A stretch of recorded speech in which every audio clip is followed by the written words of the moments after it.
Bonjour à tous et bienvenue chez Harala. Dans cette vidéo, je vais vous montrer comment créer un jeton d'accès personnel pour votre compte GitHub. D'abord, qu'est-ce qu'un jeton d'accès personnel? Les Personal Access Tokens représentent une alternative à l'utilisation de mots de passe pour l'authentification auprès de GitHub ou tout autre service. Un peu de contexte. Par exemple, aujourd'hui, si vous utilisez un service comme GitHub ou bien même Netflix, vous êtes obligé de mettre votre nom d'utilisateur, votre adresse email et votre mot de passe pour vous connecter. Comme nous tendons vers un monde passwordless, nous n'aurons pas besoin de mettre tout le temps notre mot de passe pour accéder à ces services. Maintenant, vous allez me poser la question, quelle est la solution? Pour ça, dans cette vidéo, je vais vous montrer étape par étape comment créer un jeton d'accès personnel pour votre compte GitHub et comment utiliser ultérieurement ce jeton.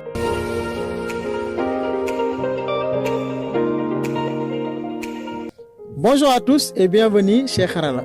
Si vous venez de nous rejoindre, je vous invite à abonner sur la chaîne YouTube et à partager la vidéo.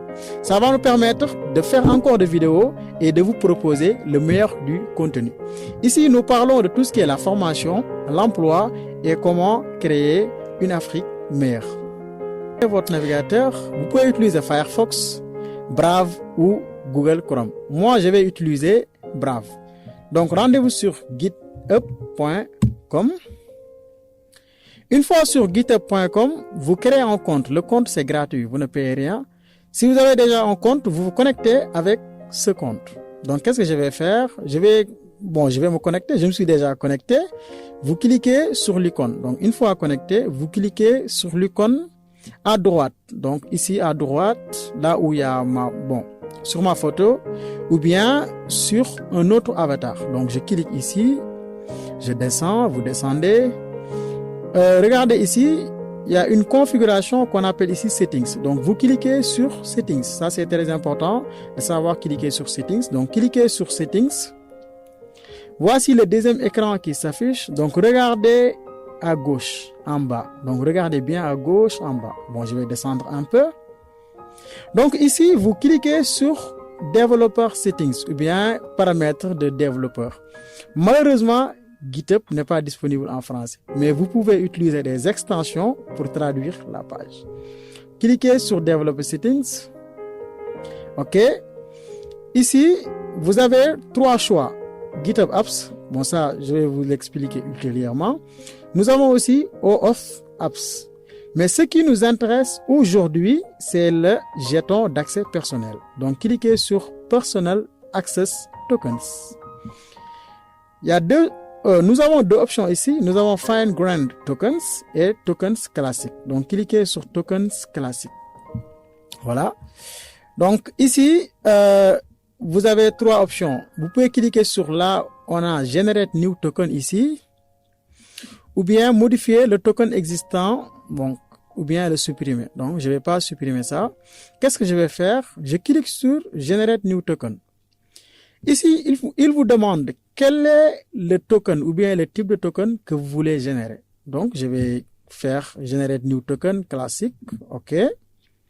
Bon, il me demande de m'authentifier. Comme je vais configurer l'authentification à double facteur, je vais prendre mon téléphone quand même pour renseigner ce code. Ça, c'est important. Donc, nous avons... je vais copier ça. Je colle ici. Je me connecte. OK. Je me suis connecté avec mon téléphone. Ici, GitHub vous demande de mettre une note. Imaginons, vous utilisez l'application Composer. Ici, vous pouvez mettre, Composer, ou bien token pour Composer, ou bien token pour Composer. It's up to you. Je vous conseille quand même d'ajouter une date d'expiration ici. 7 jours, ou bien 30 jours, 60 jours ou 90 jours. Je vais mettre 7 jours, comme ça. Ensuite, voici les autorisations. Ça dépend de l'application ou bien la solution que vous voulez utiliser. Pour Composer, vous pouvez mettre simplement repo. Sinon, il y a des outils qui vous demandent, ou bien des applications qui vous demandent de mettre workflow ou bien de cocher et tout. Mais ça dépend de vous. Regardez bien et lisez très bien les autorisations que les applications vous demandent de mettre. Ça, c'est très important. Parce que si vous donnez ce token à une application, ça veut dire qu'il a accès à tout votre compte GitHub. Il peut modifier votre nom, changer votre mot de passe, etc. Donc, je vais cocher repo. Je vais lui donner accès uniquement au repo. Ne cochez jamais admin. Ok, ça c'est très important. On descend en bas. Ensuite, vous cliquez sur ce bouton en vert, Generate Token. Donc, je clique ici. Félicitations, vous venez de générer votre token. Bon, le token que vous avez généré, c'est privé. Donc, vous ne devez pas le divulguer ou bien le partager avec un ami sur WhatsApp ou sur toute autre forme de message. Donc, le token, nous venons de le créer. Vous pouvez le copier, bon, le garder quelque part sur votre ordinateur. Donc, vous pouvez le garder quelque part parce qu'une fois quitté cette page, vous ne verrez pas le token. Ça, c'est très important. Donc, vous copiez ça, bon, en cliquant sur cette icône ou bien en faisant sélection, vous sélectionnez tout comme ça. Ensuite, clic droit, notre fameux ami, copie. Ou bien CTRL-C. It's up to you. Ça dépend de vous. OK. Donc, vous pouvez copier ça. Par exemple, imaginons cette application me demande le token. Je vais coller uniquement le token. Bon, je vais le coller ici et je continue à utiliser l'application. Donc, j'espère que dans cette vidéo, vous avez appris comment générer un token qui est simple. Ensuite, bon, ça dépend de l'application. Si on vous demande le token, renseignez le token. Donc, je vous remercie pour votre aimable attention et je vous donne rendez-vous bientôt pour une autre vidéo. N'oubliez pas de partager la vidéo et d'abonner sur la chaîne YouTube. Bye.